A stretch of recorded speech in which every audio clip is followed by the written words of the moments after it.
Одоо нэмэндээ за манай 40-оос дээш насныхан ер нь жоох бие дэмжихгүй болохгүй нэ. За яагаад гэхээр өвлийн энийг хүйтний цаг нөгөөгөр бид нар маш хүнд гол эзнээсээ болоод тэгээд ер нь жоох бие ноцороод боцын солилцоо удаашраад байгаа нь шууд мэдэгдэж байна л да. Тэгээ би сүүлийн үед яаж нэхэрэ ийм гоё байгалийн амттай цай гэртээ хийж уугаад байгаа. За тэгээд энийг одоо яг юугаар хийдгийг, яаж хийдгийг, тэгээ энэний одоо ашиг тус нь юу юм бэ гэдэг талаар та нартайгаа хуваалцъя гэж бодсон юм. За энэний орчин нэрс маш амархан манайхан. За луун нэг ширхэг, манжин нэг ширхэг, жүрж, лимон, тэгээ царан гаяр дунд зэрэг энийг нэг ширхэг байх болно. За тэгээд луун манжин хоёроо мэдээч жигэн чинь. За тэгснийхээ дараа саяхаа энэ таваа урцаа тавуул ингийн жижиглж хэрчээд тэгээд блендер дээж. Маш сайн ширхэггүй болтон блендер дээр тэгээ гаргаж аваад одоо жижиглэж агаад ингээд нөгөө хөлдөөчөндөө хийгээд хөлдөөч.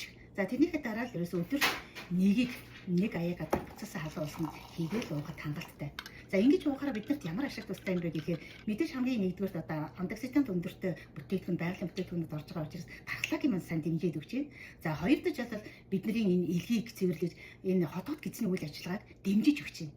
За гуравт бол энэ хамгийн гоё юм хоол шингээлтийг сайжруулад тэгээ биеийг гоё хөнгөрч байна.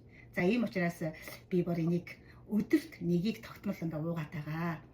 За та нар маань ингээд туршаад үзээрэй.